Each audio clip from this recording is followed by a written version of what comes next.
America's Deadliest Females. Behind the Facade. This video contains discussions of true crime cases that may be distressing for some viewers. The events described involve real people and real tragedies. Out of respect for the victims and their families, this content has been carefully researched and presented with sensitivity.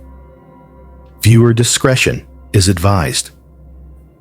Throughout history, certain criminal cases have challenged our understanding of human nature and society. Today, we'll explore the stories of America's deadliest women, cases that shocked the nation and reshaped law enforcement, forensics, and even the way we view female criminals. From poisoners to cold-blooded killers, these stories are as haunting as they are fascinating. Behind every case were real people, victims whose lives were cut short, families who suffered immense loss, and communities forever changed by these events. As we dive into each case, remember to subscribe to the channel for more true crime stories and discussions. Let's begin. Our journey begins with one of the most disturbing figures in true crime history, a nurse who betrayed her patient's trust in the most horrifying ways imaginable. I went to a garage estate sale in Lowell, Massachusetts, of an old physician I knew by reputation, and found an old collection of medical journals in a cardboard box. Amongst the collection was a dusty, leather-bound book with faded writing on the cover. It wasn't a journal or a medical text, but a scrapbook filled with newspaper clippings and handwritten notes about one of the most chilling figures in Massachusetts history. Her name was Jane Toppan, but she was better known as Jolly Jane, a nurse who turned her bedside care into a twisted form of murder. What I discovered in those pages was both horrifying and fascinating, a story of betrayal, manipulation, and death.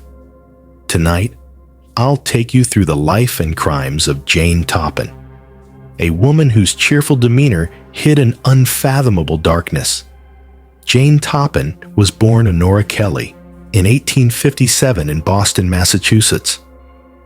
Her early life was marred by tragedy. Her mother died of tuberculosis when Jane was a child, and her alcoholic father, known as Kelly the Crack, was infamous for his erratic behavior. Family lore claims he once tried to sew his own eyelids shut. Unable to care for his children, he abandoned Jane and her sister at an orphanage when Jane was just 6 years old. The sisters were separated, and Jane was taken in as an indentured servant by the Toppan family, where she eventually adopted their last name. Despite these hardships, Jane grew into a bright, charismatic young woman, known for her wit and cheerful personality. But beneath her jolly exterior, darker impulses were brewing. Jane began her career in medicine in her early 20s, training to be a nurse at Cambridge Hospital. Patients and colleagues loved her for her friendly demeanor and sharp sense of humor. She earned the nickname Jolly Jane for her ability to lift spirits, even in the bleakest of circumstances. But Jane's charm masked a growing fascination with death. She wasn't content to simply care for the sick. She wanted to control life and death itself. By the 1880s, Jane had begun experimenting on her patients.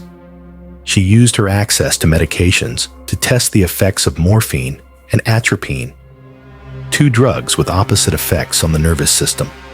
Jane would administer carefully measured doses to her patients, pushing their bodies to the brink of death before reviving them. These weren't clinical experiments or acts of mercy. Jane later admitted she derived sexual gratification from watching her patients die. She described the process as a thrill and said she enjoyed lying beside her victims, holding them as they took their final breaths.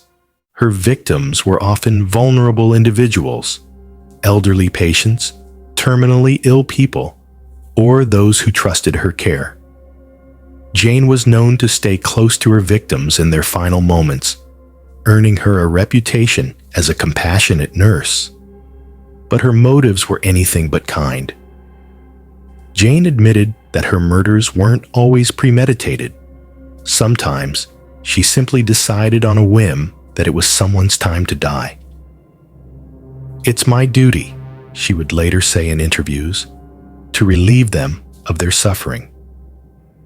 Her first known murder was in the early 1890s, but it wasn't until years later that the true extent of her crimes would come to light.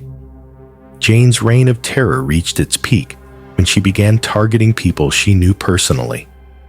In 1899, she poisoned her landlord, Israel Dunham, and his wife, allegedly because they had become an inconvenience.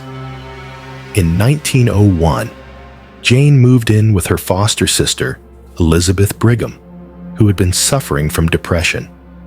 Rather than offer support, Jane decided to kill her, later claiming she wanted to see what it felt like to murder someone she loved. Elizabeth's death was ruled a stroke, and Jane even attended her funeral, playing the role of a grieving sister. But Jane didn't stop there. She moved in with the Davis family, longtime friends of hers, to care for the widowed matriarch, Alden Davis. Within weeks, Jane poisoned Alden, his 2 daughters, and his sister. She later admitted that she enjoyed the attention she received as the grieving family's caregiver, even as she quietly killed them one by one. Jane's methods were calculated and cold. She would mix poisons into food and drink, using her medical knowledge to mask the symptoms. When one of her victims, Mary Gibbs, became suspicious of her sudden illness, Jane dismissed it as nerves and continued poisoning her until she died. Despite her growing body count, Jane managed to evade suspicion for years. Her victims' deaths were often attributed to natural causes or pre-existing conditions, thanks in part to her skill at manipulating medical records and fabricating symptoms. What finally brought Jane Toppan to justice was her hubris. In 1901, after killing several members of the Davis family, Alden Davis's surviving relatives demanded an investigation. An autopsy revealed high levels of morphine and atropine in the victims' bodies, leading authorities to question Jane. During the investigation, her former employers at Cambridge Hospital began to come forward with stories of suspicious deaths under her care. A pattern emerged. Jane had left a trail of at least 31 murders, though she later claimed the number was closer to 100. Jane's arrest shocked the nation. How could a woman so beloved by her patients and colleagues commit such heinous acts? During her trial, Jane confessed to the murders with chilling detachment. She described her experiments in detail, even admitting that she got a sexual thrill from watching her victims die. She showed no remorse, stating that her only regret was not killing more people. Her defense argued that she was insane, and in 1902, Jane was found not guilty by reason of insanity. She was committed to the Taunton State Hospital, where she spent the rest of her life. Even in the hospital, Jane remained a subject of fascination. Staff members described her as charming and witty, often making jokes about her murders. She seemed to revel in her notoriety, reportedly saying, "I have killed more people than any man or woman who ever lived." Despite her cheerful demeanor, her mental state continued to deteriorate. She became increasingly paranoid, believing the hospital staff was trying to poison her. Jane died in 1938 at the age of 81, taking with her the full truth of her crimes. What makes Jane Toppan's story so disturbing is the contrast between her public persona and her private actions. To her patients, She was Jolly Jane, a comforting presence in their final days. But to those who knew her darker side, she was a cold-blooded killer who used her medical knowledge to satisfy her twisted desires. Her crimes highlight the dangers of misplaced trust, especially in those we depend on the most.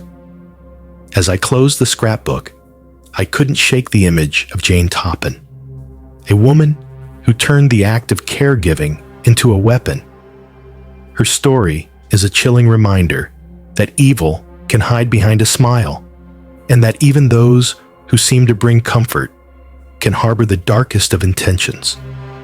For those who lived in Massachusetts during her reign of terror, Jane Toppan was more than a nurse. She was a nightmare in plain sight, leaving a legacy of death and deception that continues to haunt history.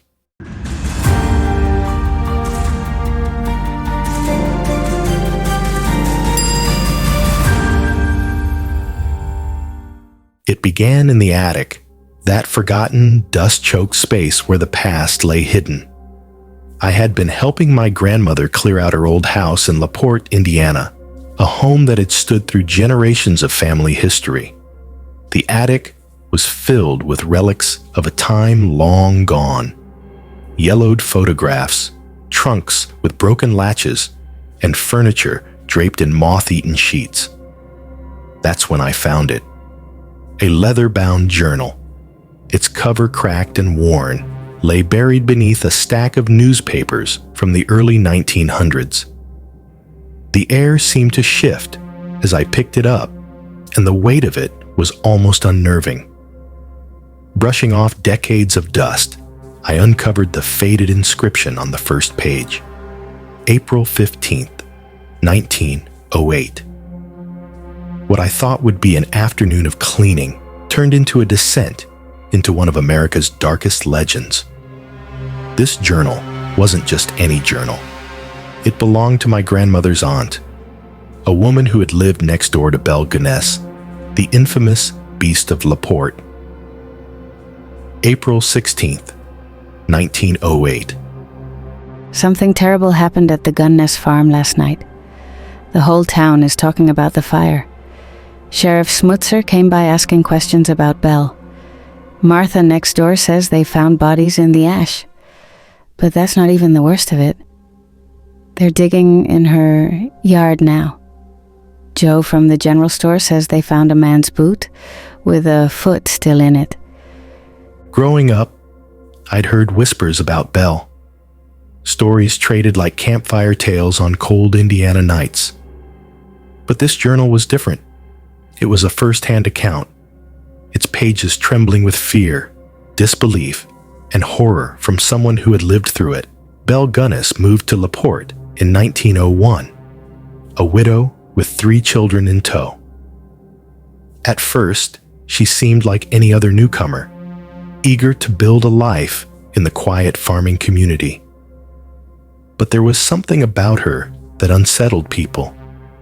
She was tall, broad-shouldered, and strong, a commanding presence who rarely smiled.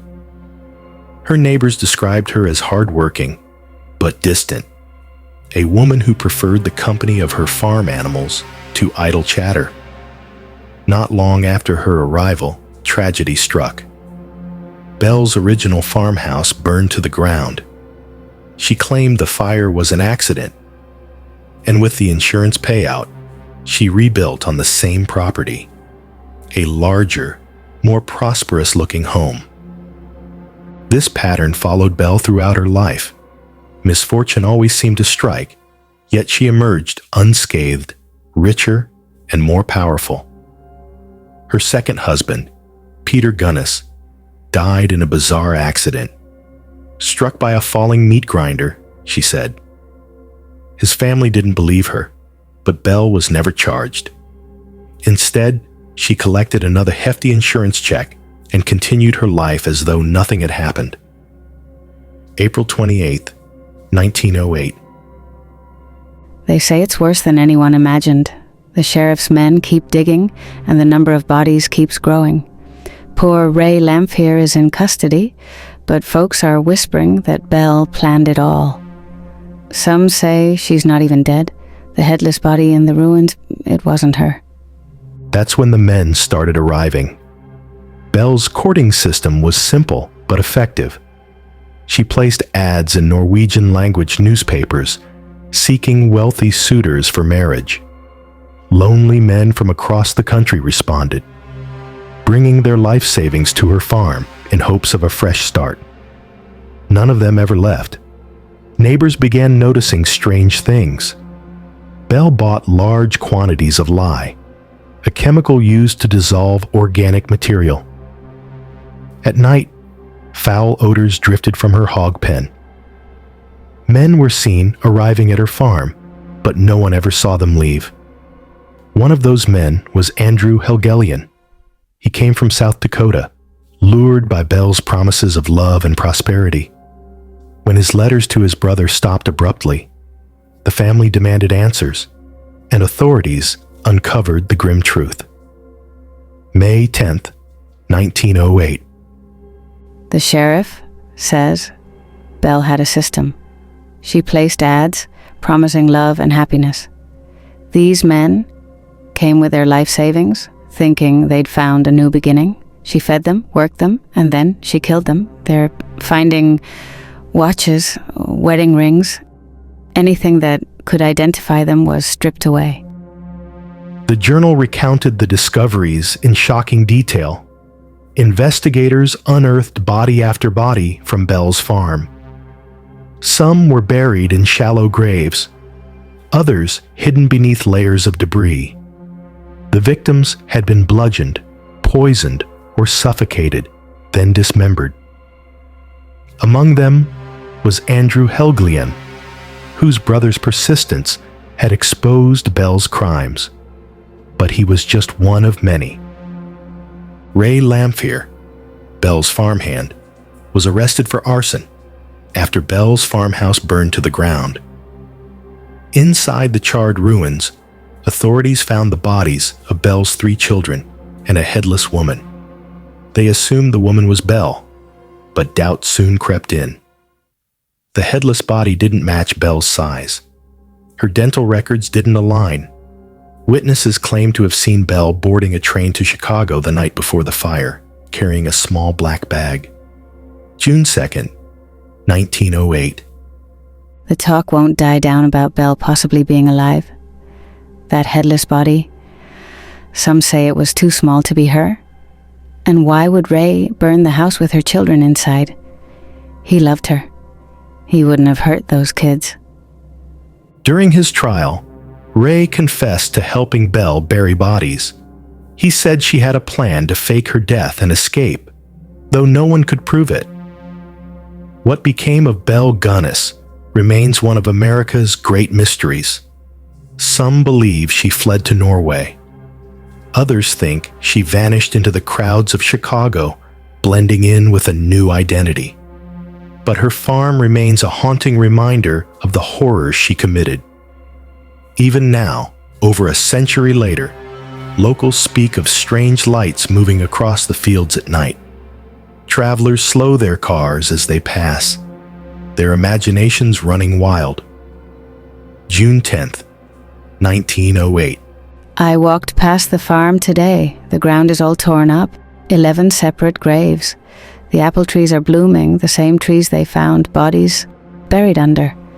How many pies did she bake with those apples? Pies she served to her next victims. Belle Gunness left behind a legacy of terror.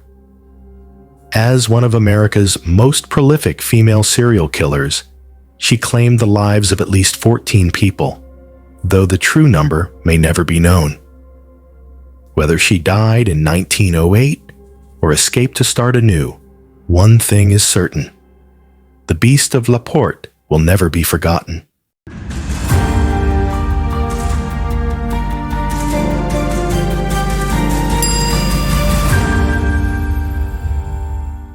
When I was a teenager, I remember hearing a haunting nursery rhyme. Lizzie Borden took an axe and gave her mother 40 whacks. When she saw what she had done, she gave her father 41. The rhyme was catchy, but I assumed it was just folklore. Then I started digging into the history and discovered it wasn't just a children's rhyme. It was based on a real murder case that shocked the nation. The story of Lizzie Borden is one of brutal violence, social scandal, and unanswered questions that still linger more than a century later.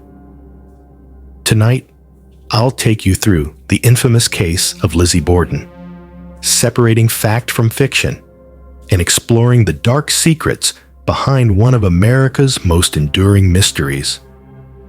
The Borden family and their quiet life in Fall River. By 1892, Lizzie Borden was 32 years old and living in her family's home in Fall River, Massachusetts. She had never married, an unusual situation for a woman of her age and social standing at the time.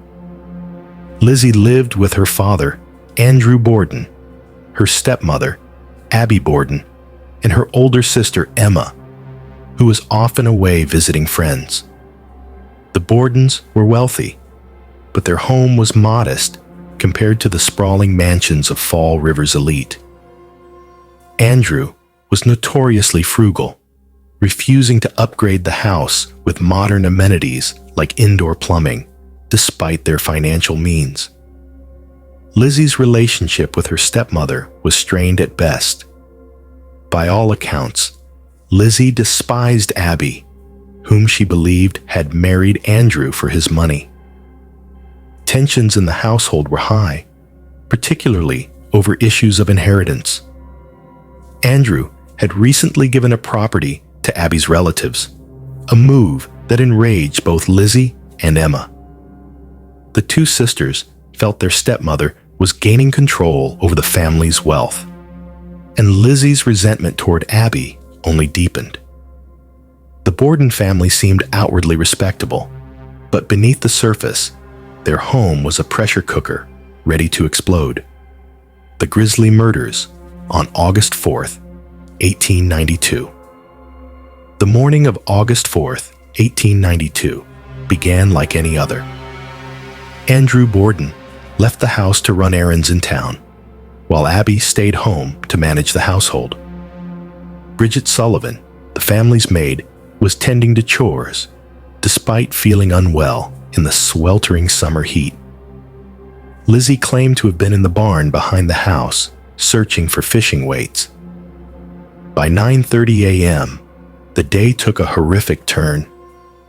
Abby Borden was attacked in the upstairs guest bedroom, struck 19 times with a hatchet. The blows were so violent that her skull was shattered and her blood spattered across the walls and floor. An autopsy would later show that she had been facing her attacker when the first strike landed, but she fell to the floor, face down, as the remaining blows rained down on her. About an hour and a half later, Andrew Borden returned home. He sat down on the sofa in the parlor to rest. What happened next remains a mystery, but shortly after Andrew's return, he was struck 11 times with a hatchet. One of the blows split his eye socket in half, suggesting the attack was as sudden as it was brutal. His face was so mutilated that he was almost unrecognizable. At around 11:15 a.m., Lizzie called out to Bridget, claiming she had discovered her father's body. "Someone has killed Father," she reportedly cried. The scene was horrifying. Andrew's lifeless body lay slumped on the sofa, his face and head unrecognizable from the repeated strikes of the murder weapon. The investigation begins. Police arrived at the Borden home shortly after the murders were reported. They quickly found Abby's body upstairs, lying in a pool of blood. The brutality of the murders shocked even the most seasoned investigators. The house showed no signs of forced entry, and nothing appeared to have been stolen, ruling out robbery as a motive. Lizzie's behavior immediately raised suspicion. She claimed she had been in the barn during the time of the murders, but police found no evidence to support her story. Her dress appeared clean, with no visible bloodstains, though Bridget later testified that Lizzie had been wearing a different dress earlier in the morning. Witnesses also recalled Lizzie attempting to buy prussic acid, a highly toxic poison, just days before the murders, though the pharmacist had refused her request. Perhaps the most damning piece of evidence came when police discovered a hatchet in the basement of the Borden home. The blade was clean, but the handle had been broken off, leading investigators to believe it was the murder weapon. Despite this, no definitive proof tied the hatchet to the crime. Lizzie's behavior in the days following the murders did little to help her case. She seemed strangely composed and detached, even cold. During the inquest, her statements were inconsistent and at times bizarre. She denied hearing any sounds of a struggle and offered conflicting accounts of her whereabouts. Her calm demeanor and lack of emotion led many to suspect she was hiding something. The trial of the century. In June 1893, Lizzie Borden was charged with the murders of her father and stepmother. Her trial became a media sensation, drawing reporters and spectators from across the country. The case had everything: a wealthy family, a gruesome crime, and a female suspect who defied the expectations of her time. The prosecution argued that Lizzie had killed Abby out of hatred and Andrew to prevent him from discovering what she had done.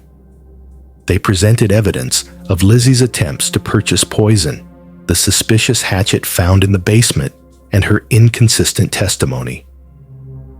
They also highlighted the family tensions and Lizzie's potential motive to gain control of her father's fortune. The defense, however, portrayed Lizzie as a gentle, devout woman incapable of such violence.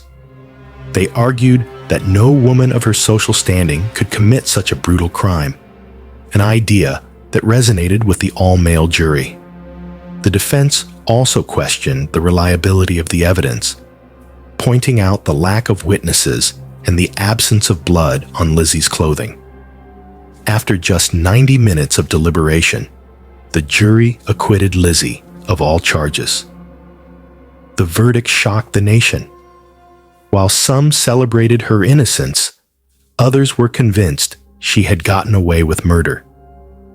For the rest of her life, Lizzie remained a figure of controversy, with many believing she was guilty despite the jury's decision. Life after the trial. After her acquittal, Lizzie Borden returned to Fall River, but her life was far from normal. She and her sister, Emma, inherited their father's fortune, which allowed them to move into a large, modern home they called Maplecroft. But Lizzie's newfound wealth couldn't buy acceptance. She was shunned by the community, her name forever tied to the infamous murders. In 1905, Emma abruptly moved out of Maplecroft, reportedly after a disagreement with Lizzie. The two sisters never spoke again. Lizzie lived the rest of her life in relative isolation, her only companions being her staff and a few friends. She died of pneumonia in 1927 at the age of 66, still a pariah in her hometown. Separating fact from fiction. The story of Lizzie Borden has become a part of American folklore, but separating fact from fiction is no easy task. For example, the famous rhyme about Lizzie giving Abby 40 whacks is an exaggeration. Abby was struck 19 times, and Andrew 11. Similarly, the image of Lizzie as a cold-blooded killer with an axe in hand is based more on speculation than evidence.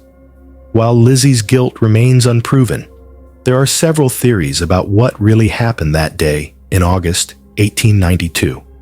Some believe Lizzie killed her parents in a fit of rage over family tensions. Others suggest she may have had an accomplice, possibly Bridget Sullivan, who was unhappy with her treatment as the family's maid.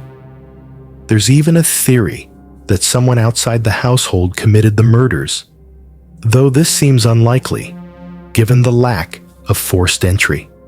One thing is certain: the mystery of Lizzie Borden continues to captivate and confound. The gruesome nature of the murders, combined with Lizzie's enigmatic personality and the societal expectations of her time, make her story one of the most enduring mysteries in American history, a legacy of infamy. More than 130 years later, the Borden home still stands in Fall River. It has been converted into a bed and breakfast and museum, drawing true crime enthusiasts and ghost hunters from around the world. Guests can stay in the rooms where Andrew and Abby were murdered, and some claim to have experienced paranormal activity. Lizzie Borden's story remains a cautionary tale, a chilling reminder of how wealth, resentment, and human nature can intersect with devastating consequences. Whether she was a cunning murderer or an innocent woman caught in a web of suspicion, Lizzie's name will forever be etched in history, and her story will continue to haunt those who dare to revisit it.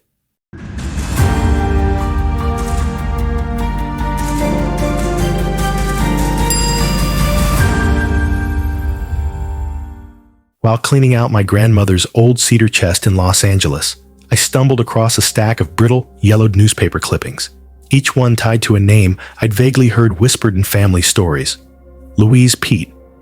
The headlines were like something out of a gothic thriller: "Woman of Mystery Strikes Again," and "The Lady Killer Faces Justice." I had no idea how deep this story would go until I started piecing together the fragments. Tonight, I'll share with you the chilling tale of Louise Peete, a woman who charmed her way into high society, betrayed everyone who trusted her, and left a trail of death and destruction. Louise Peete was born in 1880 in Bienville, Louisiana, into a respectable family. She grew up surrounded by wealth and privilege, with every opportunity to build a stable life. But Louise wasn't content to live within the boundaries of convention. From a young age, she exhibited a fascination with wealth and power, craving the kind of opulence that came with it. Her charm and beauty became her tools, and she wielded them with precision. Louise could manipulate anyone: men, women, and even entire communities. Her story truly began in 1920, when she arrived in Los Angeles. By then, she was already a widow under suspicious circumstances.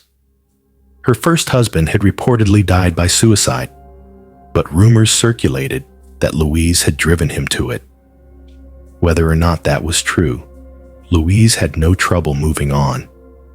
She had an uncanny ability to attract wealthy men and ingratiate herself into their lives. One of those men was Jacob Charles Denton, a mining engineer with a fortune to his name. Jacob Denton was a well-known figure in Los Angeles society, a man who seemed to have it all. But when he met Louise Peete, his fate was sealed. Louise presented herself as a sophisticated widow in need of a fresh start. She charmed Denton into renting her a room in his grand mansion on Wilshire Boulevard, and within weeks, she had insinuated herself into every aspect of his life. In May 1920, Jacob Denton mysteriously disappeared. When neighbors and friends inquired about his whereabouts, Louise had an answer ready. She claimed that Denton had been injured in a bizarre fight with a Spanish woman who had attacked him with a sword, leaving him disfigured and embarrassed to be seen. She explained that he had gone into hiding to recover. Her story was strange, but Louise was so confident, so composed, that no one pressed further. In the meantime, she continued living in Denton's mansion, selling off his belongings and forging his checks.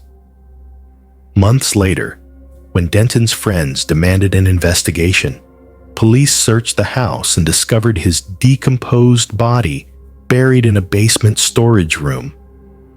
He had been shot in the back of the head, execution style. Louise, of course, was nowhere to be found. By the time authorities caught up with her, she was in Colorado, trying to charm her way into another wealthy man's life. She was extradited to California and charged with murder. The trial was a media sensation. Louise Peete presented herself as the picture of calm innocence. She insisted she had no knowledge of Denton's murder and claimed that she had left his home because of her grief over his sudden disappearance. But the evidence against her was damning. Denton's forged checks, the stolen valuables, the lies about his whereabouts, everything pointed to Louise as the culprit. The jury saw through her facade, and in 1921, she was convicted of first-degree murder and sentenced to life in prison. For most people, this is where the story would end. But Louise Peete wasn't like most people. After serving 18 years behind bars, Louise was granted parole in 1939. At this point, she was a 59-year-old woman with a notorious past, but her charm hadn't diminished. She moved to Pacific Palisades, where she found a job as a live-in housekeeper for a wealthy widow named Margaret Logan. Margaret was a kind, trusting woman who believed in giving people second chances. She welcomed Louise into her home and treated her like family.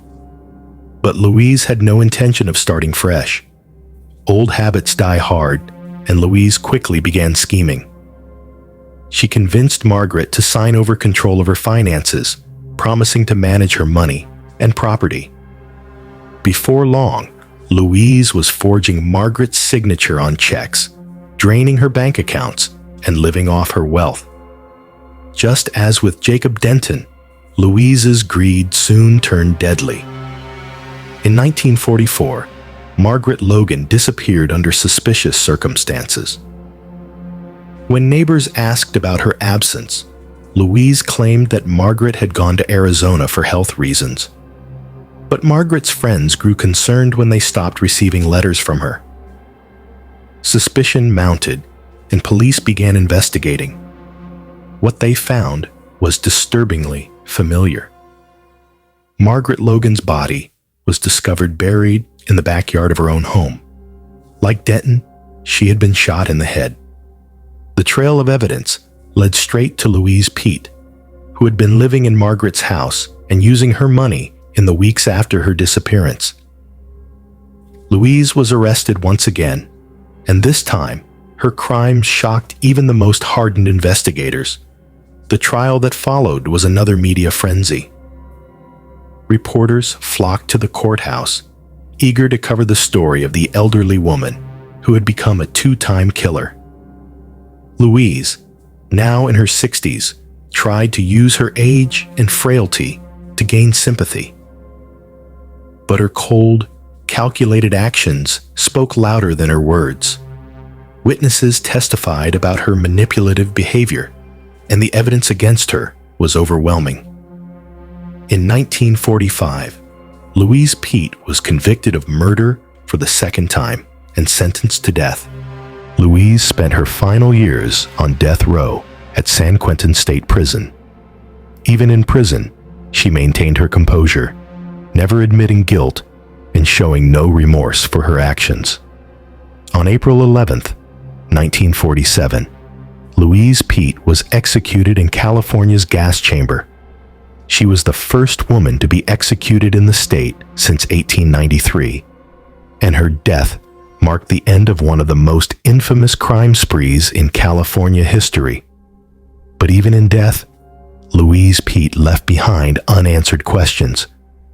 How many other victims might she have claimed before Jacob Denton? How many lives did she destroy with her greed and deception? Some estimates suggests she may have killed as many as 4 or 5 additional victims, but those crimes were never proven.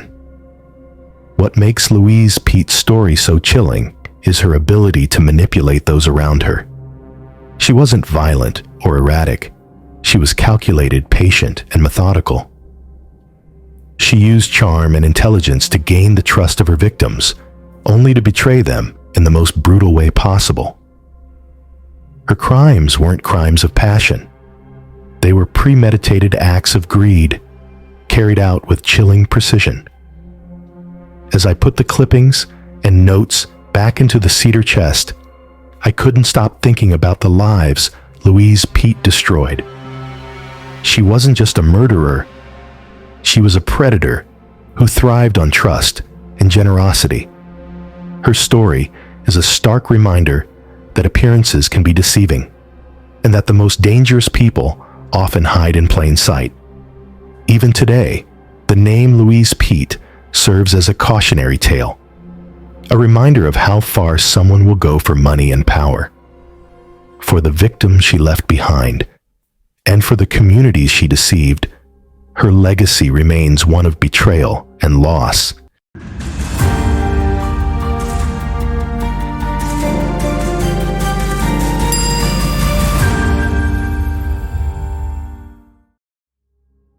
While cleaning out my uncle's storage unit in Fayetteville, North Carolina, I found a tattered box with police files and court transcripts from 1978. I didn't think much of it at first. Just another collection of old papers from his days as a journalist. But as I sifted through the documents, I came across a name I had only heard in whispers growing up: Velma Barfield. My uncle had covered her trial, and the details he collected painted a picture darker than I ever imagined. Tonight, I'll share with you the chilling story of the woman who became known as the Death Row Granny. Velma Barfield grew up in rural South Carolina, the daughter of a strict and often abusive father. Born in 1932, she lived a quiet life in her early years. She married young and had 2 children, but tragedy seemed to follow her. Her first husband died in a mysterious house fire, and her second husband also met an untimely death. Both were ruled accidents at the time. But as I read deeper into the files, the truth behind her life began to emerge. By the 1970s, Velma had developed an addiction to prescription drugs. The calm, devout Christian woman her neighbors thought they knew was beginning to spiral. She found herself in financial trouble, often forging checks and stealing money to support her addiction. But it was her method of solving these problems that would later shock the nation. The first victim was her own mother, Lillian Bullard. According to witness testimony, Lillian fell ill suddenly, complaining of severe nausea, stomach pain, and weakness. Velma played the role of the devoted daughter, nursing her mother back to health, or so it seemed. But when Lillian died unexpectedly, no one suspected Velma. It was written off as natural causes, a tragic loss for a grieving daughter. Velma's next victim was her boyfriend, Stuart Taylor. Stuart was a quiet man, kind-hearted and trusting. Velma had been forging checks in his name, and when he began to notice discrepancies in his finances, she panicked. To keep him from uncovering the truth, Velma laced his food with arsenic. Over time, Stuart grew sicker and sicker. He complained of excruciating pain, his body wasting away. Velma stayed by his side, feigning concern, all while administering doses of poison in his meals. Stuart's death, however, would be the turning point. Unlike her previous victims, Stuart's family pressed for an investigation. An autopsy revealed lethal levels of arsenic in his system. Suspicion fell on Velma, and when police dug deeper into her past, they uncovered a chilling pattern. Velma Barfield had left a trail of bodies, and now The walls were closing in. The files I found included chilling interviews with Velma. She admitted to poisoning 6 people, including her own mother, Stuart, and 3 elderly patients she had cared for as a home nurse. Her confession was both shocking and cold. Velma claimed she never intended to kill anyone. According to her, she only wanted to make her victims sick enough to avoid their suspicions about her financial crimes. But the evidence told a different story. Autopsy reports described the horrifying effects of arsenic poisoning. Victims suffered agonizing pain as the poison attacked their internal organs. Their deaths were slow and excruciating, often taking days or even weeks. Velma, meanwhile, maintained a facade of care and concern, all while ensuring no one would connect her to their suffering. In 1978, Velma was arrested and charged with multiple counts of murder. Her trial captivated the nation, especially when her calm demeanor in the courtroom contrasted sharply with the gruesome details of her crimes. Witnesses testified about Velma's kindness and devotion to her church, but others painted a darker picture. Prosecutors described a manipulative woman who preyed on the trust of her victims, using her position as a caregiver to gain access to their lives, and ultimately to their deaths. The files included court transcripts that detailed Velma's defense. She blamed her actions on her addiction to prescription drugs, claiming they clouded her judgment and drove her to desperation. She insisted she never meant to kill anyone, but the jury didn't buy it. The meticulous planning, the consistent use of arsenic, and the sheer number of victims painted a picture of someone who knew exactly what she was doing. In November 1978, Velma Barfield was convicted of first-degree murder for the poisoning of Stuart Taylor. She was sentenced to death, becoming the first woman in the United States to be executed by lethal injection. As I read through my uncle's notes, I found a chilling detail about Velma's time on death row. She reportedly underwent a religious transformation, becoming a born-again Christian and even counseling other inmates. She wrote letters to the families of her victims, asking for forgiveness. Some accepted her apology, while others saw it as a hollow gesture from a woman who had caused so much pain. On November 2, 1984, Velma Barfield was executed at Central Prison in Raleigh, North Carolina.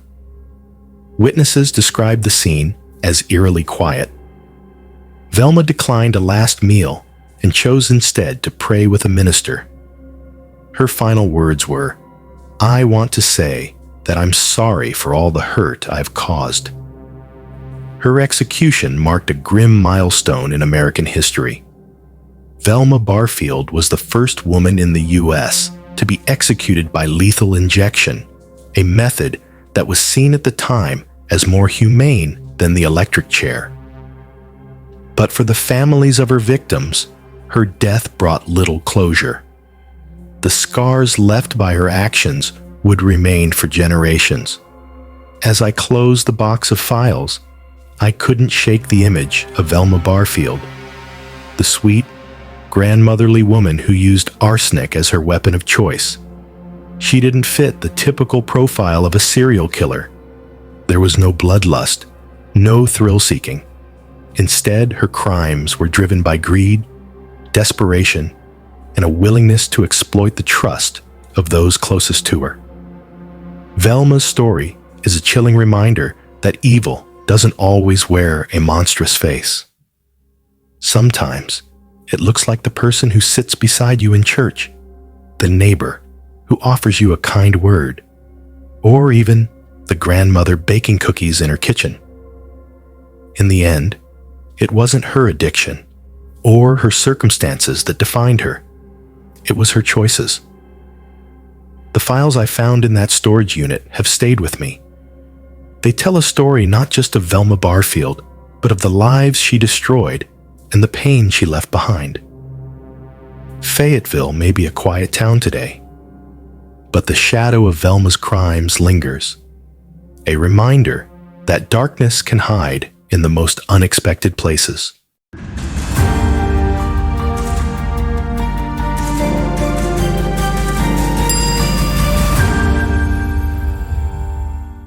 While cleaning out my grandfather's office in Pensacola, Florida, I stumbled upon a box of old crime magazines and handwritten notes.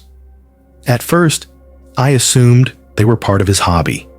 He'd always been fascinated by true crime. But as I looked closer, I found newspaper clippings and trial transcripts about one of Florida's most infamous killers, a woman whose story I'd only heard in whispers. Her name was Judy Buenoana, but she became known as the Black Widow of the South. What I uncovered about her life and crimes was more shocking than I could have imagined. Tonight, I'll take you through the story of a woman who left a trail of destruction in her wake. Judy Buenoana was born in 1943 in Quanah, Texas. Her early life was difficult. Her mother died when she was a toddler, and she and her siblings were sent to live with various relatives. Judy would later claim that her childhood was filled with abuse and neglect, a background often cited in discussions of her later crimes. But whether or not her upbringing shaped her actions, it's clear that Judy Buenoana made choices that would devastate the lives of those closest to her. In 1962, Judy married her first husband, James Goodyear, a respected Air Force sergeant.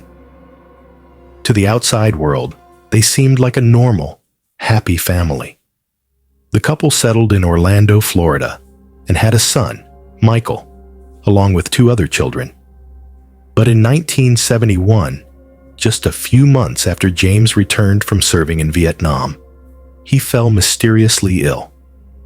He suffered from debilitating stomach pain, nausea, and weakness. Doctors were baffled, and after weeks of suffering, James died. His death was ruled natural causes, later suspected to be complications from Agent Orange exposure during the war. But as I read the transcripts in my grandfather's box, I saw the truth. Judy had poisoned James with arsenic. She collected a substantial life insurance payout after his death, money she used to support her children and enhance her lifestyle. No one suspected the grieving widow of foul play at the time, but her husband's death was only the beginning. In the years that followed, Judy's son, Michael, became the next target of her sinister plans. By the late 1970s, Michael had grown into a young man with a promising future. But after a mysterious illness, he was left partially paralyzed and had to use braces to walk. Judy claimed it was the result of a motorcycle accident, but there were whispers among relatives that something didn't add up. In 1980, Judy took Michael on a canoeing trip in the Florida Panhandle. What happened next was both horrifying and tragic. The canoe capsized in the water, and Michael, weighed down by his leg braces, drowned. Judy, however, survived. Authorities initially believed it was a tragic accident, but behind the scenes, investigators began to notice a pattern. Every tragedy in Judy's life seemed to result in a hefty insurance payout. Michael's death was no exception. Judy collected $20,000 in life insurance, money she'd taken out on him just months before his death. If Michael's drowning was the most shocking, it was far from her only crime. By this point, Judy was living with a new boyfriend, Bobby Joe Morris, in Colorado. In 1978, Bobby Joe also fell mysteriously ill, suffering from symptoms similar to those of her first husband. Within weeks, Bobby Joe was dead. Again, no one suspected Judy at first, and she walked away with another insurance payout. It wasn't until years later, when Bobby Joe's body was exhumed, that investigators confirmed he had been poisoned with arsenic. What struck me as I read through the files was how calculated Judy's actions were. She didn't act out of rage or passion. Instead, she used poison, a method that requires time, patience, and careful planning. And each time, her goal was the same: money. She preyed on the people who trusted her the most, all for financial gain.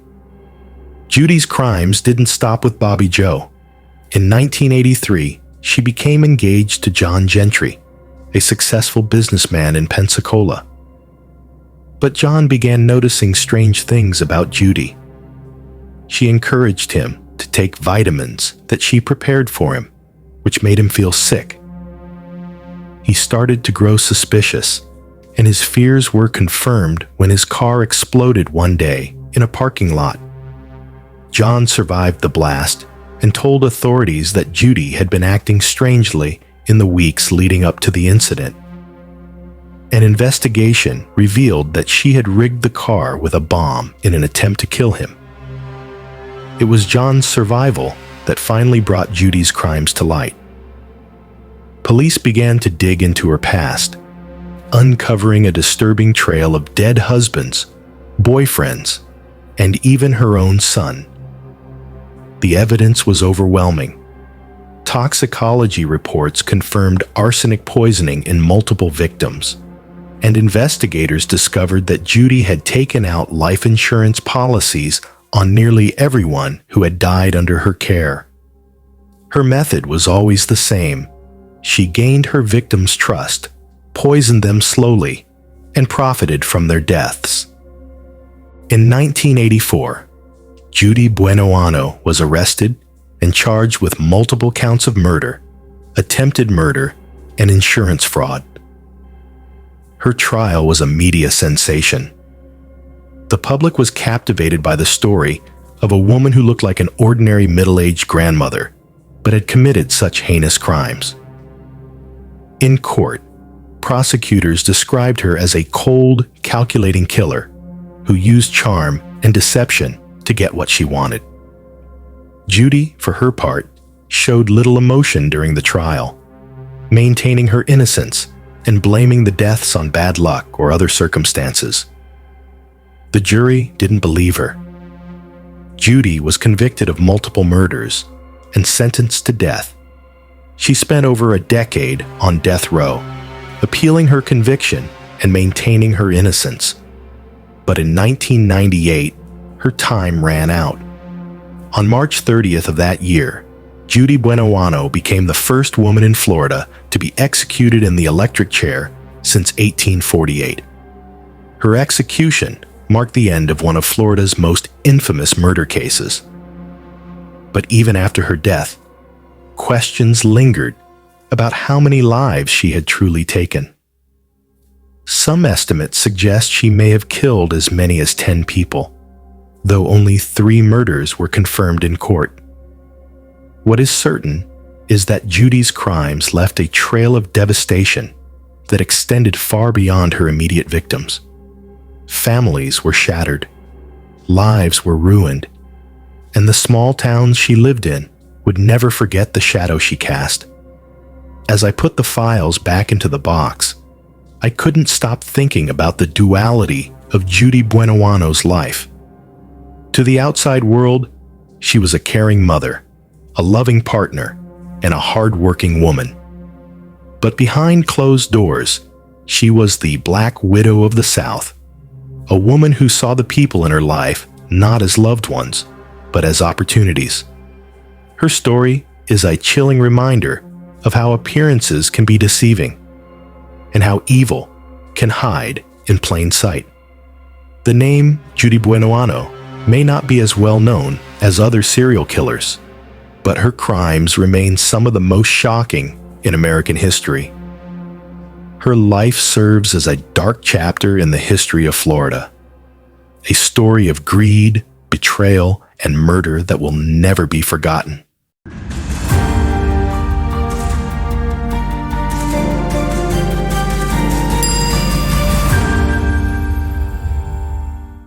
few years ago, while browsing through a used bookstore in New York, I came across an old, faded box labeled True Crime Archives. Inside were crumbling newspaper clippings, handwritten notes, and photographs from the 1940s. One name kept appearing over and over again: Martha Beck.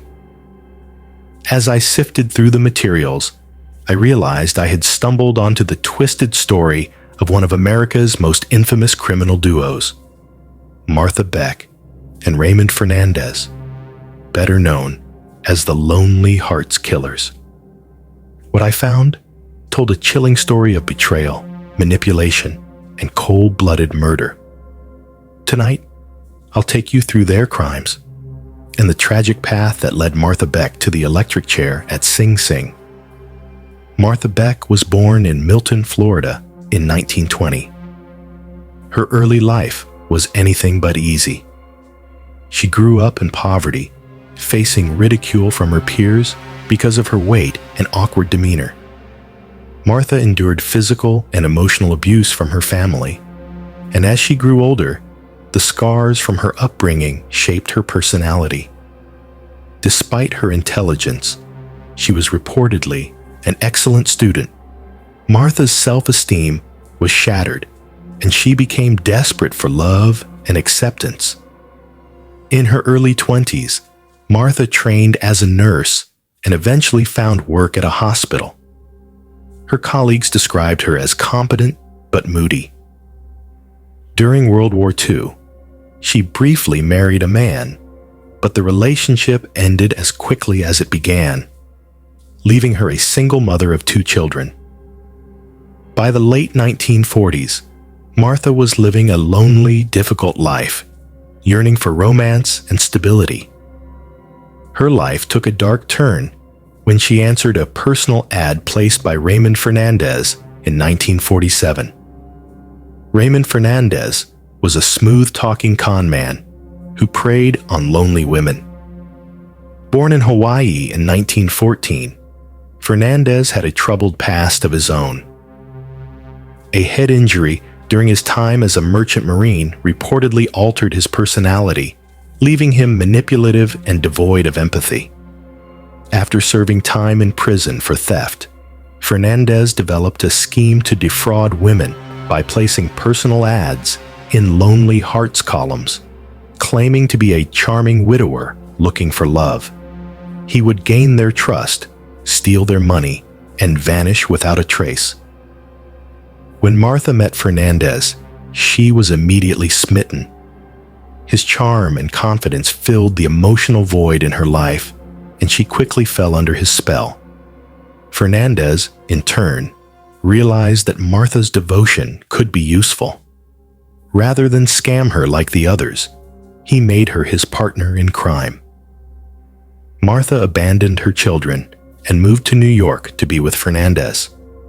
To avoid suspicion, the pair concocted a cover story. Martha would pose as Fernandez's sister.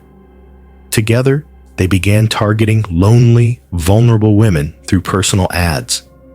At first, Martha played a supporting role, helping Fernandez establish trust with his victims. But as time went on, her involvement escalated. What began as a scheme to steal money soon turned into something far more sinister. Their first known victim was Janet Fay, a 66-year-old widow from Albany, New York. Fernandez met Janet through a personal ad and quickly charmed her into agreeing to marry him. In January 1949, Janet moved in with Fernandez and Martha, believing she was starting a new life with her loving fiancé.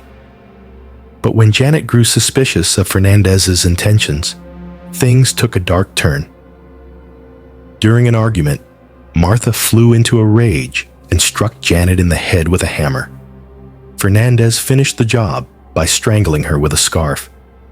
They buried Janet's body in a makeshift grave and continued their scheme, unfazed by the horror of what they had done. Their next victims were Delphine Downing and her 2-year-old daughter, Raynell. Delphine, a young widow from Michigan, responded to Fernandez's ad and invited the pair into her home. She quickly became suspicious of their behavior, particularly Martha's jealousy and controlling nature. When Delphine expressed doubts about Fernandez's intentions, Martha gave her sleeping pills to calm her down. But when Raynell began crying for her mother, Martha panicked. She strangled the child in a fit of rage, smothering her with a pillow. Fernandez then shot Delphine in the head, killing her while she was still unconscious. They buried both bodies in the basement of Delphine's home.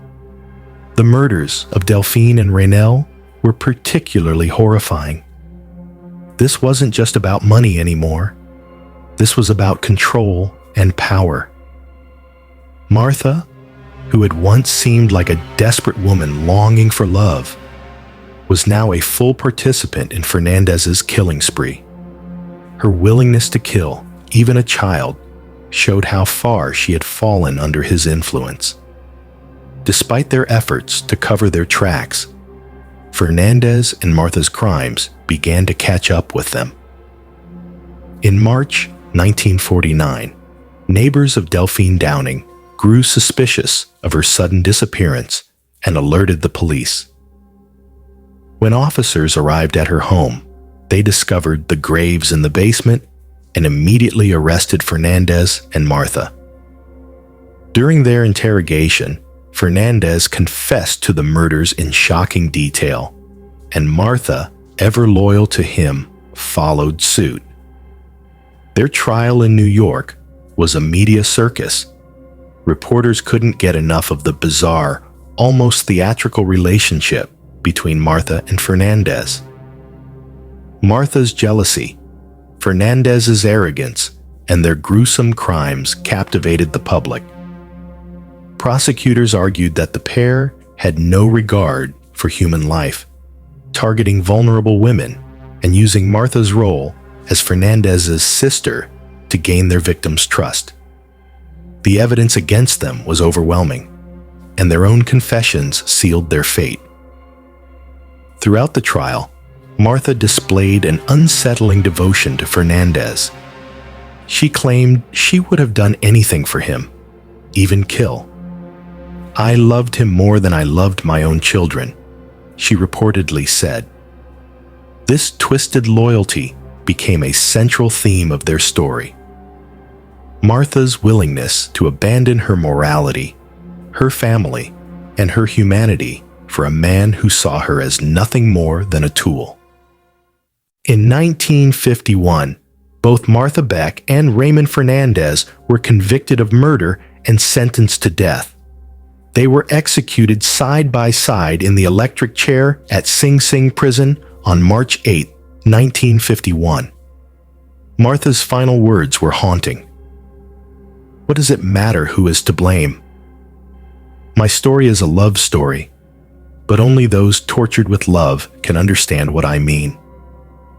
The case of the Lonely Hearts Killers remains one of the most infamous in American history, not just for the brutality of the murders, but for the psychological dynamics between Fernandez and Martha.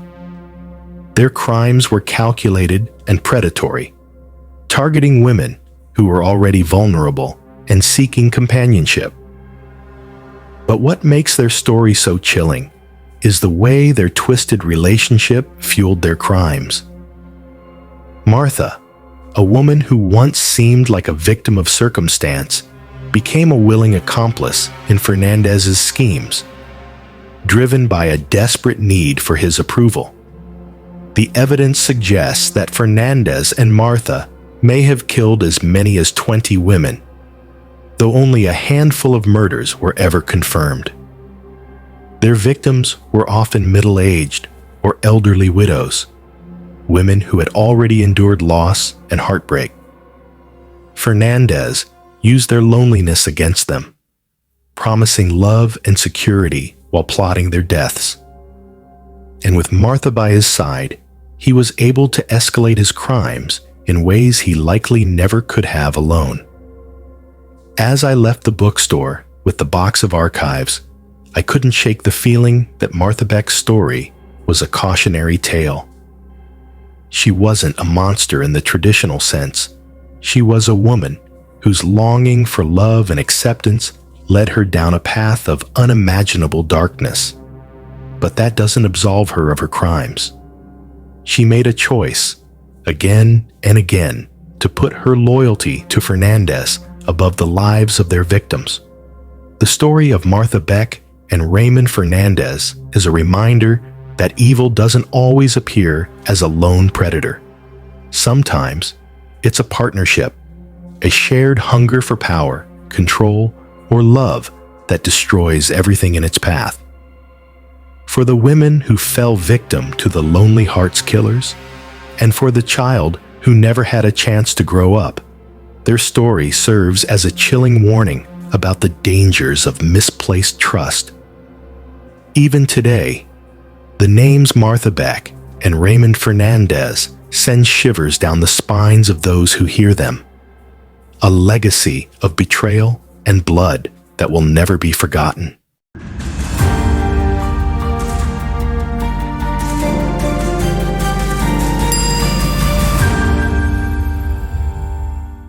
When I was younger, I remember watching the 1967 movie Bonnie and Clyde for the first time. Like so many others, I was captivated by the glamorized portrayal of this infamous duo. Two star-crossed outlaws, hopelessly in love, rebelling against authority during the Great Depression.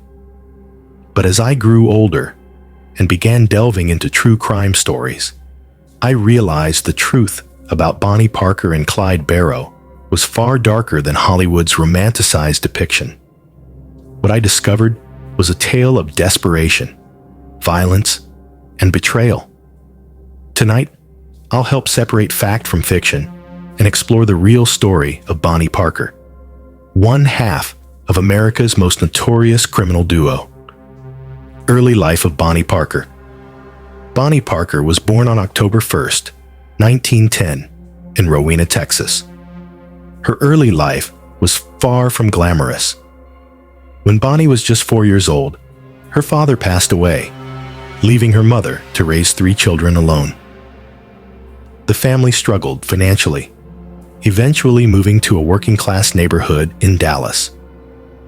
Despite their hardships, Bonnie excelled in school and showed a creative side, writing poetry and dreaming of a life beyond the dusty streets of West Dallas.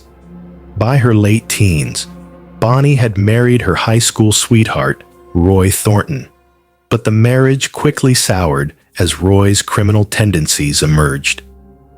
By 1929, Bonnie was living on her own, working as a waitress and writing in her diary about her longing for excitement and love. It was during this time that fate introduced her to Clyde Barrow, a meeting that would change her life forever. Clyde Barrow, the charismatic criminal. Clyde Barrow came from a similarly difficult background. Born in 1909 in Tellico, Texas, he grew up in poverty, and his family worked as tenant farmers. Clyde's first brush with crime came as a teenager when he began stealing cars and robbing small businesses. By the time he met Bonnie in 1930, Clyde was already a wanted man, having been arrested multiple times for theft and burglary. The attraction between Bonnie and Clyde was immediate. According to those who knew them, Bonnie saw Clyde as a way out of her dull life, a ticket to the excitement she craved. Clyde, in turn, was drawn to Bonnie's wit and loyalty. Together, they formed a bond that would drive them to infamy. The Bonnie and Clyde gang. The early 1930s was a time of widespread poverty and unrest in America. The Great Depression had left millions struggling to survive, and stories of outlaws like Bonnie and Clyde captured the public's imagination. They were seen as modern-day Robin Hoods, defying corrupt banks and law enforcement. But the reality was far less romantic. The Barrow Gang, as they became known, was a loose collection of criminals that revolved around Bonnie and Clyde.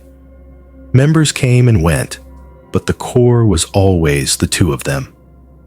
Throughout their 2-year crime spree, the gang committed a string of robberies across Texas, Oklahoma, Missouri, and Louisiana, targeting banks, stores, and gas stations. What set Bonnie and Clyde apart from other criminals of the time was their willingness to use violence.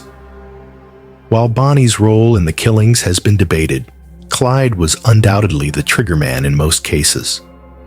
By the end of their spree, the gang was responsible for the deaths of at least 13 people, including 9 law enforcement officers. Their crimes weren't acts of rebellion. They were calculated and ruthless. Separating fact from fiction, Hollywood and the media have played a significant role in shaping the myth of Bonnie and Clyde. One of the most enduring images of Bonnie is a photograph of her with a cigar in her mouth, holding a shotgun. The picture, taken during a playful moment, was found by police after a raid on one of the gang's hideouts. It was published in newspapers across the country, transforming Bonnie into a larger-than-life outlaw queen. But the truth about Bonnie Parker is far more complex. Evidence suggests she was more of an accomplice than an active participant in the gang's killings. Clyde was the driving force behind their violence, while Bonnie often served as the lookout or getaway driver. Her diary, found after her death, paints a picture of a woman torn between love and regret. One entry reads, "I'm Miss Bonnie Parker. I'm a gangster too. I carry a gun just like my man Clyde do." Though she carried a gun and was present during the gang's crimes, there's little evidence that Bonnie ever killed anyone. Instead, she seemed to play the role of Clyde's loyal partner, willing to follow him wherever he went, even if it meant leaving behind a trail of blood. The violent end. By 1934, Bonnie and Clyde's luck was running out. Their gang had been severely weakened, with several members either dead or captured. The couple was constantly on the move, living out of stolen cars and hiding in remote locations. They were wanted in multiple states, and law enforcement was closing in. The end came on May 23, 1934, in Bienville Parish, Louisiana. Acting on a tip, a posse of 6 lawmen set up an ambush along a rural road. Clyde was driving a stolen Ford V8 with Bonnie in the passenger seat. As they approached, the officers opened fire without warning, unloading over 130 rounds into the vehicle. Clyde died instantly from a headshot, and Bonnie, clutching a sandwich, was killed moments later. The couple never had a chance to return fire. The aftermath of their deaths was chaotic. Throngs of people descended on the crime scene, eager to get a glimpse of the infamous duo. Some even tried to cut off pieces of Bonnie's hair or take fragments of the bullet-riddled car as souvenirs. The bodies of Bonnie and Clyde were taken back to Dallas, where they were buried in separate cemeteries at the request of their families. The legacy of Bonnie Parker. Despite her violent end, Bonnie Parker's story continues to fascinate people. Was she a cold-blooded criminal, or a victim of circumstance swept up in Clyde's destructive path? The truth likely lies somewhere in between. Bonnie was undeniably complicit in the gang's crimes, but her motivations were complex. She wasn't driven by greed or a desire for power. She was driven by love, loyalty, and a yearning for escape. The romanticized image of Bonnie and Clyde as tragic lovers has persisted for decades, but it's important to remember the real consequences of their actions. Their victims weren't nameless figures. They were people with families and lives cut short by the couple's reckless pursuit of infamy. As I left the bookstore with the box of archives, I couldn't help but think about how easily the lines between fact and fiction can blur. Bonnie Parker wasn't the cigar-smoking outlaw queen of Hollywood lore, but neither was she an innocent bystander. Her story is a cautionary tale about the dangers of unquestioning loyalty and the seductive power of crime. For all the glamour and intrigue surrounding her name, the reality is far darker and far more human.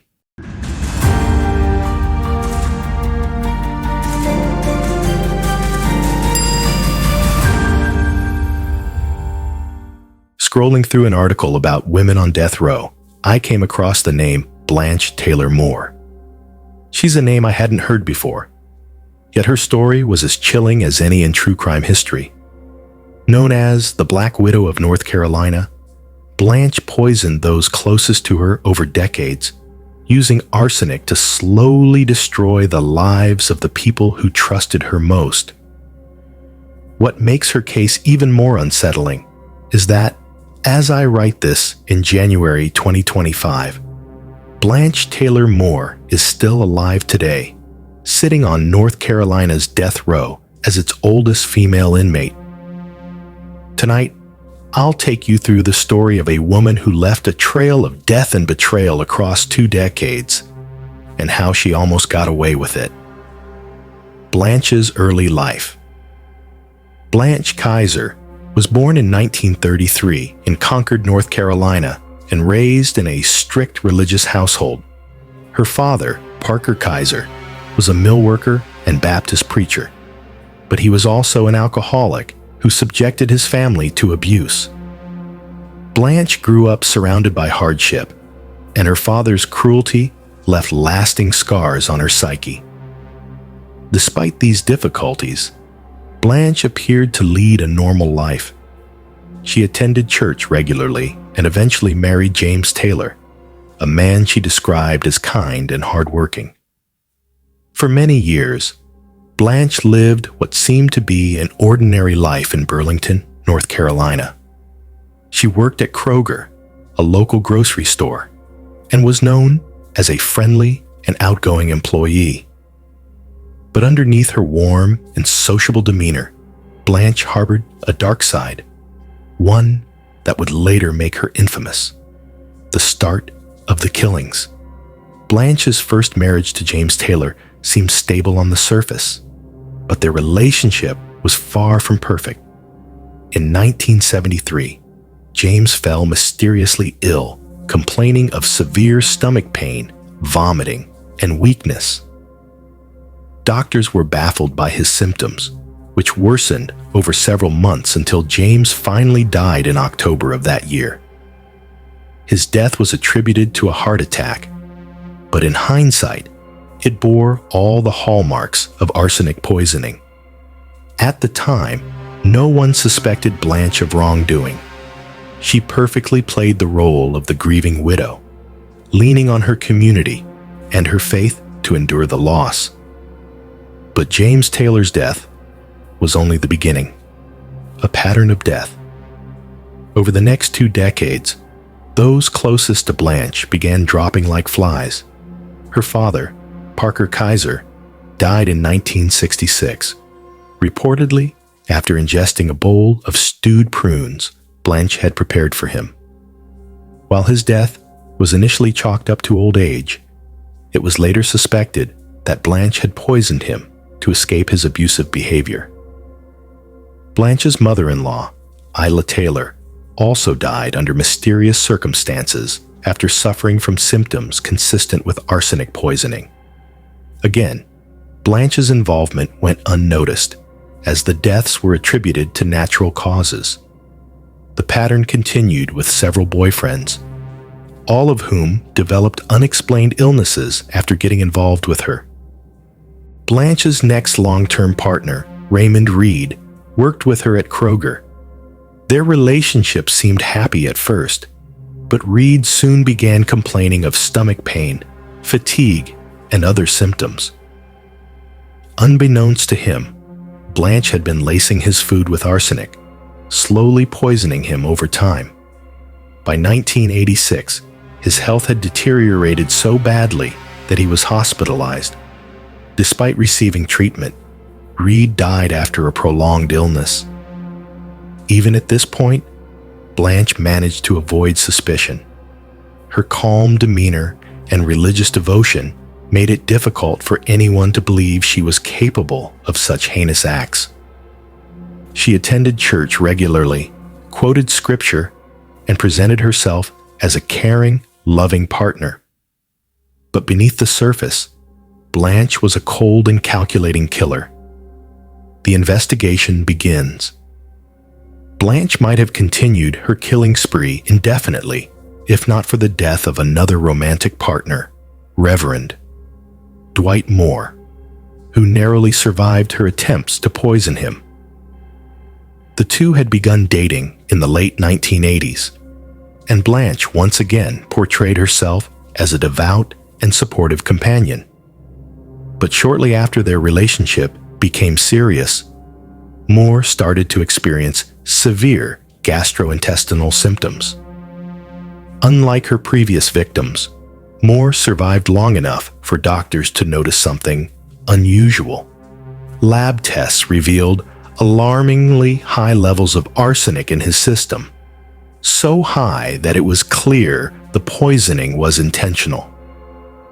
Moore's doctors alerted authorities, and an investigation into Blanche's past began. What they uncovered was shocking. Exhumations of her previous victims, including Raymond Reed and James Taylor, revealed traces of arsenic in their remains. Blanche's seemingly tragic life as a widow and devoted partner was exposed as a web of lies, with her using poison to eliminate those who became inconvenient or stood in the way of her financial gain. The trial and conviction.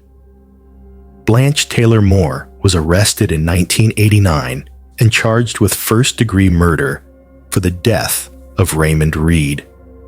The trial began in 1990 and quickly became one of the most sensational cases in North Carolina history. The media dubbed her the Black Widow, and the public was captivated by the contrast between her sweet, grandmotherly appearance and the heinous crimes she was accused of committing.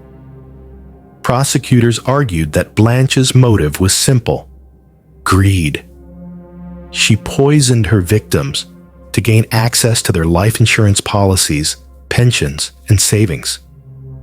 Witnesses testified about her suspicious behavior, including her habit of preparing meals and drinks for her victims shortly before they fell ill.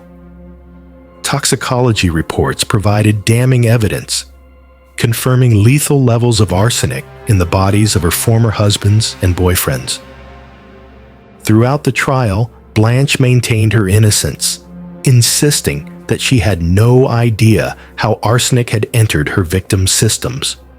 Her defense team argued that the evidence was circumstantial and that there was no direct proof linking Blanche to the poisonings. But the jury was unconvinced. In November 1990, Blanche Taylor Moore was convicted of first-degree murder for the death of Raymond Reed and sentenced to death. She remains on North Carolina's death row to this day, the oldest woman to await execution in the state. Similarities to other Black widows. Blanche's methods were strikingly similar to those of Velma Barfield, another North Carolina woman who used arsenic to kill multiple victims in the 1970s. Both women targeted vulnerable individuals, husbands, boyfriends, and elderly relatives, and exploited their trust to carry out their crimes. However, unlike Barfield, who confessed to her murders and expressed remorse, Blanche has never admitted guilt, maintaining her innocence despite overwhelming evidence to the contrary. Life on death row. Blanche's time on death row has been relatively uneventful. Now in her late 80s, she lives in the North Carolina Correctional Institution for Women, where she spends her days reading, writing letters, and attending religious services. Her execution has been repeatedly delayed due to legal appeals and changes in the state's death penalty procedures. As of now, it remains unclear if Blanche will ever face execution or if she will die of natural causes in prison. Legacy of the Black Widow. Blanche Taylor. Moore's case serves as a chilling reminder of how evil can hide behind the most unassuming facades. She wasn't a masked intruder or a shadowy figure lurking in the night. She was a church-going woman with a warm smile, a friendly co-worker who brought baked goods to potlucks. But beneath her kind exterior was a manipulative killer who preyed on the people who trusted her most. Her story also highlights the dangers of misplaced trust and the importance of recognizing patterns in unexplained deaths. If not for the persistence of doctors and investigators, Blanche might have continued her deadly streak, claiming more lives in the process. Final thoughts. The case of Blanche Taylor Moore is as unsettling as it is fascinating. Her ability to charm those around her while committing such calculated and methodical murders speaks to the darkest corners of human nature. Even now, decades after her conviction, her story continues to captivate and horrify those who hear it. Blanche's name may not be as widely known as other serial killers, but her crimes stand as a testament to the idea that appearances can be deceiving, and that the most dangerous predators often hide in plain sight.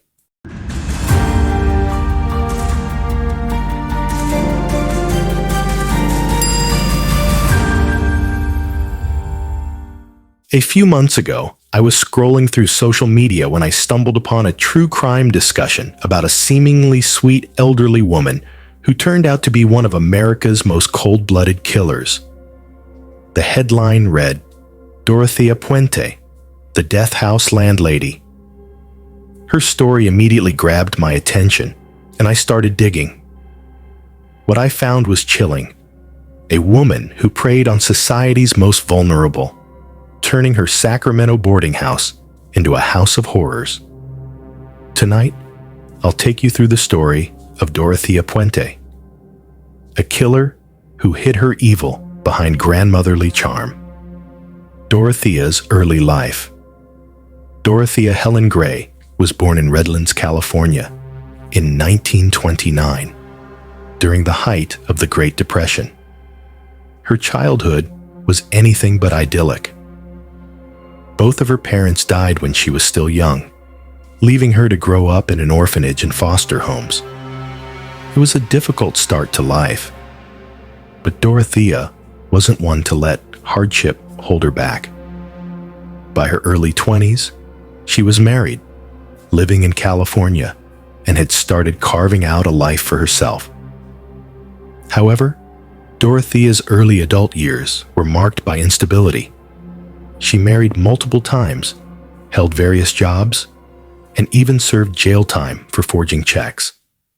By the 1960s, she had established herself as a small-time grifter, running scams and working as a caregiver to the elderly. A job that would later give her the skills she needed to carry out her deadly scheme. The boarding house operation. By the 1980s, Dorothea had settled in Sacramento, where she operated a boarding house at 1426 F Street. The property was a modest two-story Victorian home in a quiet neighborhood. To her neighbors, Dorothea was the perfect landlady, kind, soft-spoken, and always willing to help those in need. She specifically opened her doors to the elderly, mentally disabled, and homeless individuals, people who had nowhere else to turn. Her tenants were a vulnerable group, often dependent on Social Security checks to survive. Dorothea presented herself as a benevolent caregiver, helping her tenants with meals, clothing, and medical appointments. She even volunteered at local charities, further cementing her image as a generous and kind-hearted woman. But behind closed doors, Dorothea was anything but kind. She had a dark plan to exploit her tenants for financial gain. The murders begin. Dorothea's scheme was as calculated as it was cruel. She targeted tenants who had little family involvement or whose disappearances wouldn't raise immediate alarm. Once they moved in, she would take control of their finances, cashing their Social Security checks and keeping the money for herself. To cover her tracks, she continued to pay rent and small expenses for her victims, making it appear as though they were still alive. When a tenant became inconvenient, either by asking too many questions or by threatening to leave, Dorothea took drastic action. Using sedatives and overdoses, she would incapacitate her victims before killing them. The most horrifying part? Dorothea didn't dispose of the bodies in a remote location or attempt to hide them in the woods. Instead, she buried them in the backyard of her boarding house, planting shrubs and flowers to conceal the shallow graves. The Garden of Death. For years, Dorothea got away with her crimes. She would tell concerned social workers and neighbors that her missing tenants had moved away or gone to live with family. Her calm demeanor and grandmotherly appearance made it difficult for anyone to question her. But in November 1988, Dorothea's web of lies began to unravel. A social worker contacted the Sacramento police to report a missing tenant, 52-year-old Alvaro Bert Montoya, a man with mental disabilities who had been staying at Dorothea's boarding house. The social worker was suspicious because Bert had disappeared without a word, and Dorothea's explanations didn't add up. When police arrived at 1426 F Street, Dorothea greeted them warmly, offering tea and cookies. She allowed them to search her property, but nothing seemed out of place at first. It wasn't until investigators noticed a freshly disturbed patch of soil in the backyard that things took a dark turn. What they uncovered would shock the nation.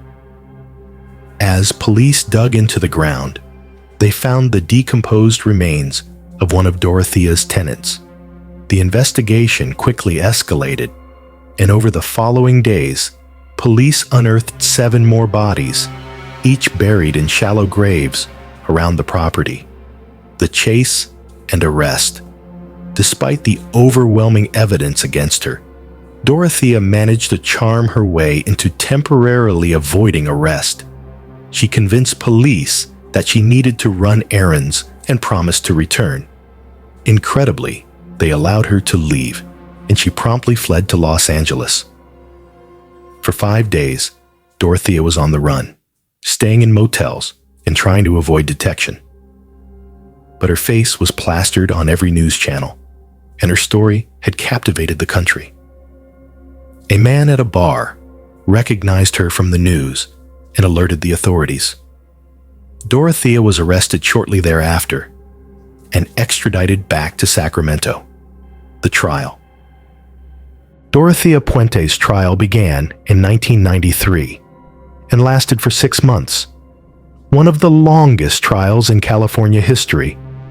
Prosecutors described her as a manipulative predator who exploited society's most vulnerable for profit. They accused her of murdering 9 people, though she was ultimately convicted of 3 murders due to insufficient evidence in some cases.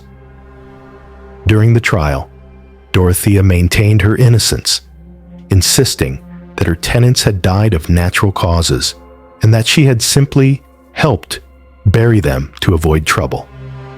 But the jury saw through her lies. She was sentenced to life in prison without the possibility of parole. Social services reforms? The case of Dorothea Puente exposed critical flaws in California's social services system. Many of her victims were sent to her boarding house by state agencies that failed to properly vet her or monitor the conditions in her home. The scandal prompted sweeping reforms to ensure better oversight of facilities for the elderly and disabled, as well as stricter background checks for caregivers. Life and death in prison.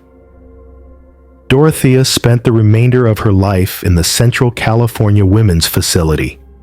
Even behind bars, she maintained the same quiet, grandmotherly demeanor, earning the trust of fellow inmates. She reportedly spent her days writing letters, reading, and cooking for other prisoners. Dorothea never admitted guilt, continuing to claim she had been misunderstood and scapegoated by the media. She died in 2011 at the age of 82, leaving behind a legacy of unanswered questions and unthinkable crimes. The legacy of the death house landlady. What makes Dorothea Puente's story so haunting is how perfectly she embodied the mask of kindness. To her neighbors, she was a sweet old lady who loved gardening and helping the less fortunate. To her tenants, she was a caregiver who offered them a safe place to stay. But behind that facade was a cold, calculating killer who exploited the most vulnerable members of society for her own gain. The house at 1426 F Street still stands today, now a private residence. It's become a macabre tourist attraction, drawing true crime enthusiasts and ghost hunters who are fascinated by its dark history. Some claim the house is haunted, with reports of strange noises and shadowy figures in the yard. Perhaps the spirits of Dorothea's victims, still searching for justice. Dorothea Puente's story is a chilling reminder that evil doesn't always come in the form of a masked killer or a shadowy figure lurking in the night. Sometimes it looks like a kind face, offering help when you need it most. For the victims she buried in her garden, and for the families who never saw their loved ones again, her legacy is one of betrayal and tragedy. And for the rest of us, it's a stark warning. Appearances can be deceiving, and even the most unassuming people can hide the darkest secrets.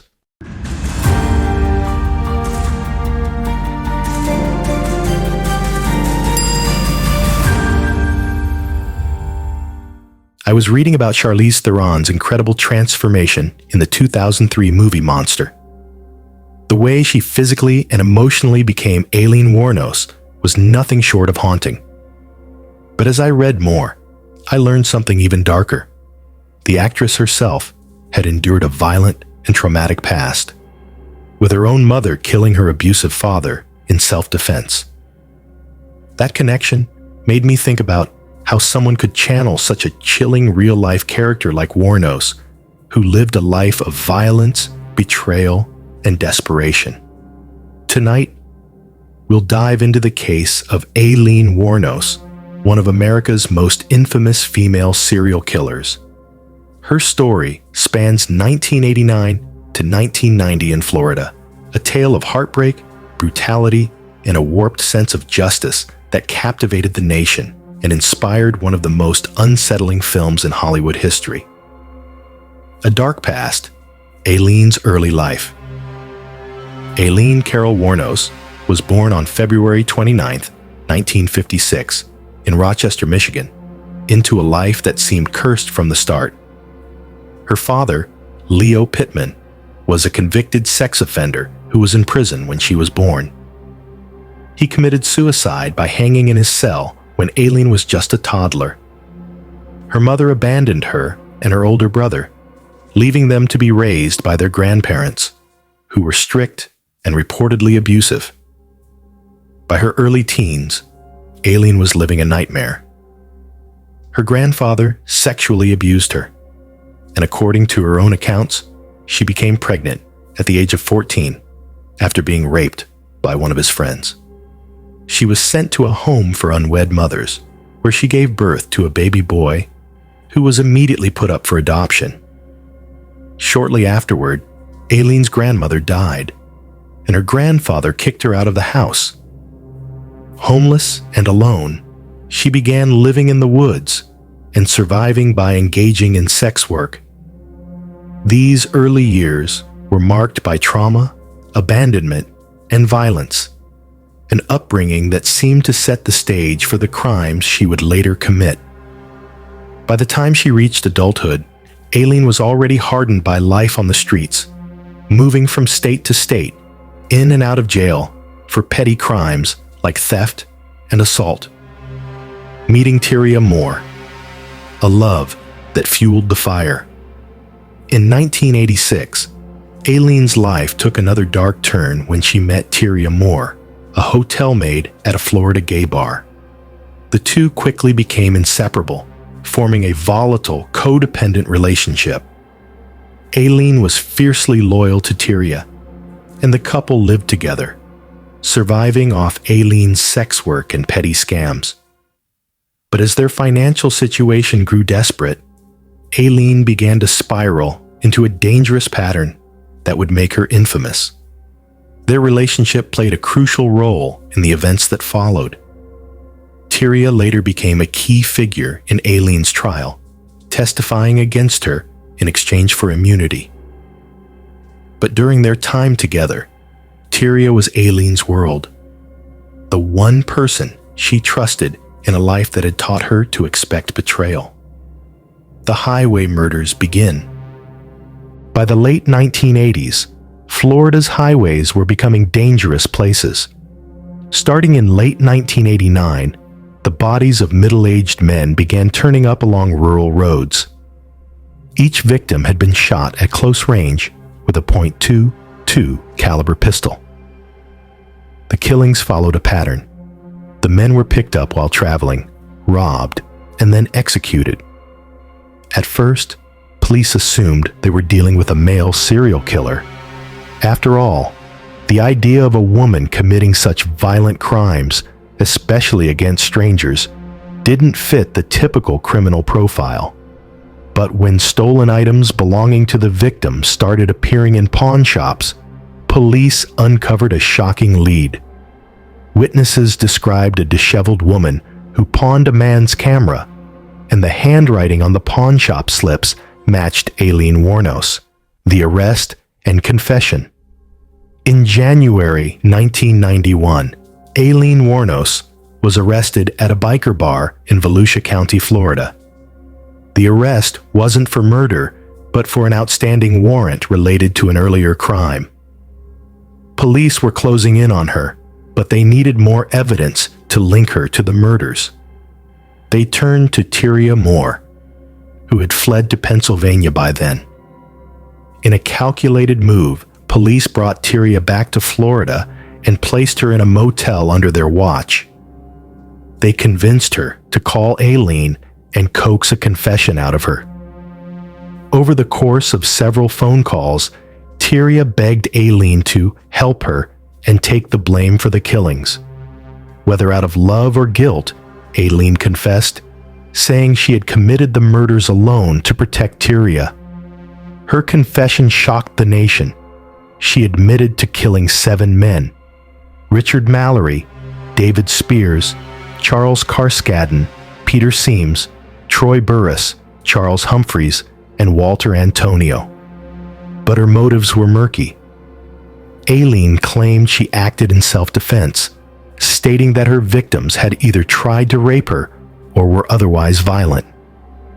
However, evidence at the crime scenes painted a different picture, with most victims showing no signs of a struggle. The trial and conviction. Aileen's trial began in January 1992, starting with the murder of Richard Mallory, a convicted rapist and her first known victim. The prosecution painted her as a cold-blooded killer who lured men with the promise of sex, robbed them, and killed them to avoid leaving witnesses. The defense argued that Aileen had been a victim of lifelong abuse and acted in self-defense. What sealed Aileen's fate was Florida's controversial Williams Rule, which allowed evidence from her other murders to be presented in court. The jury heard details of all 7 killings, and it became nearly impossible to argue that they were isolated incidents of self-defense. On January 27, 1992, Aileen Wuornos was convicted of first-degree murder for Richard Mallory's death. She was sentenced to death. Over the next 2 years, she received 5 more death sentences for the other murders. The final victim, Peter Seams, was never found, but his abandoned car had Aileen's fingerprints on it, further implicating her in his death. Life on death row. Aileen spent more than a decade on death row at the Florida State Prison, where her behavior became increasingly erratic. She claimed correctional officers were poisoning her food, and she gave bizarre interviews where she ranted about conspiracies and declared she wanted to die. Despite her unsettling demeanor, Aileen became a figure of public fascination. Journalists, filmmakers, and even sympathetic activists visited her, drawn to the complexities of her story. In 2001, Aileen fired her legal team and dropped her appeals, insisting she wanted to be executed. She claimed she had killed in cold blood and said she would kill again if released. "I have hate crawling through my system," she told reporters. "I'm one who seriously hates human life." Execution. On October 9, 2002, Aileen Wuornos was executed by lethal injection. Her last words were as strange as her life. "I'd just like to say I'm sailing with the rock, and I'll be back like Independence Day with Jesus, June 6th. Like the movie, big mothership and all. I'll be back." Aileen was the 10th woman to be executed in the United States since the death penalty was reinstated in 1976. Her case remains one of the most controversial in true crime history, with debates continuing about whether she was a cold-blooded killer, a victim of circumstance, or a tragic combination of both. The legacy of Aileen Wuornos. Aileen Wuornos' story became a symbol of societal failure, how poverty, abuse, and neglect can shape a person into something unrecognizable. Her case highlighted the dangers faced by women living on the margins of society and sparked discussions about the criminal justice system, mental health, and the death penalty. Her life was immortalized in the 2003 film Monster, for which Charlize Theron's transformative performance earned her an Academy Award.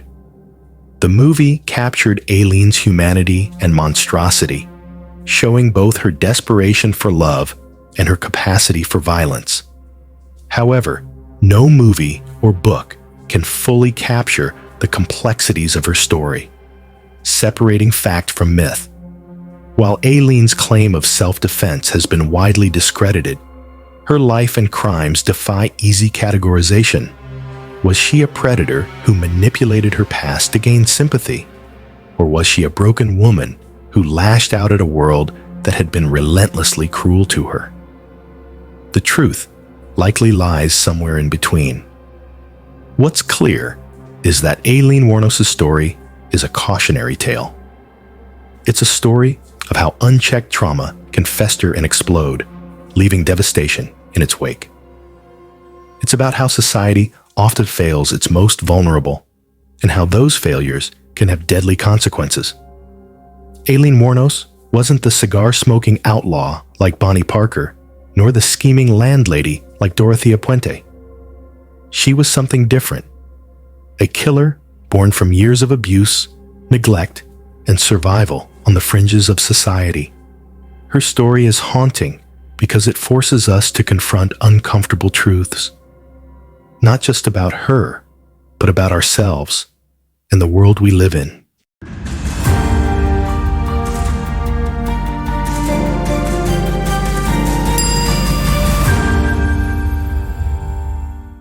These stories remind us of the dark potential within human nature and the importance of vigilance in protecting society's most vulnerable. Each case left a lasting mark on history, shaping how we approach criminal psychology, forensic science, and even public safety. If you found these stories compelling, please subscribe to my channel, where we continue to uncover the darkest corners of history. Let me know in the comments which case intrigued you the most, and I'll see you in the next video. Stay safe, and remember, not every monster hides in the shadows.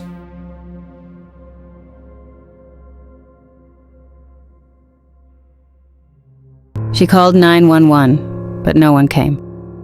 A rookie cop found her body in a motel. No witnesses, no backup, just blood and a phone still recording. The voice on that phone? It said, "Don't let him take me." I was supposed to protect her, but someone higher up wanted her gone.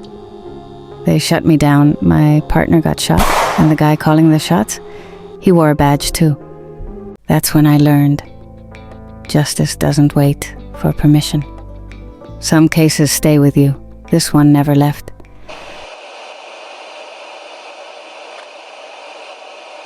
Don't let him take me.